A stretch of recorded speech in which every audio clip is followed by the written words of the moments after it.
Hello বন্ধুগণ, আশা করি আপনারা সবাই খুব ভালো আছেন। আপনার আশীর্বাদে আমিও খুব ভালো আছি।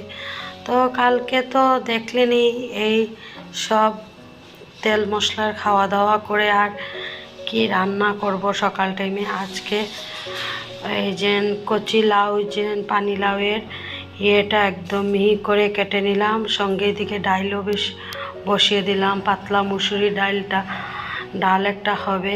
আর এইদিকে লাউয়ের বাকল আর সঙ্গে আছে শিম। তো একটু নুন দিয়ে আমি বসিয়ে দিলাম বয়েল হওয়ার জন্য। তো বয়েল হতে থাকুক। এইদিকে আমি ভাজির জন্য একটু মানে চাউলের গুঁড়ি বেটে নিলাম আর সঙ্গে বেগুনটা। এই দেখেন আমার করুয়াটা কত সুন্দর হয়েছে, ডালও হয়ে গেছে।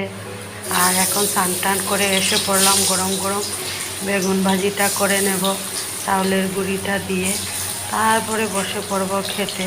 তো আজকে আমার মিনি ব্লগটা আপনারা কেমন লাগলো অবশ্যই কমেন্ট করতে ভুলবেন না।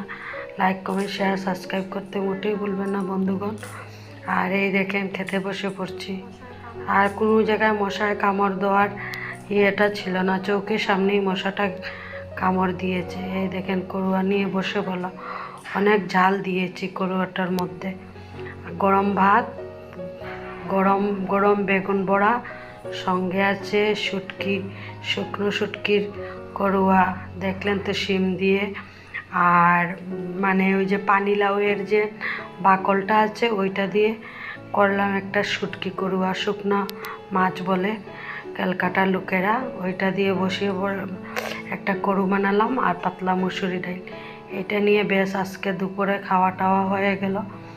খুব মানে সব দিন আর মাছ মাছ মাছ, আজকে আর মাছ নিলাম না।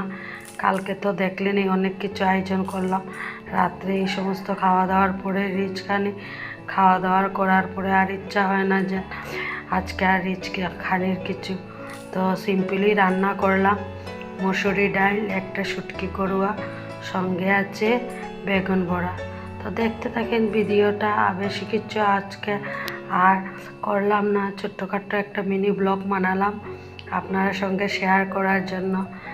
আর আজকের জন্য এতটুকুই। আবার নেক্সট ভিডিওতে আপনার সঙ্গে দেখা হবে।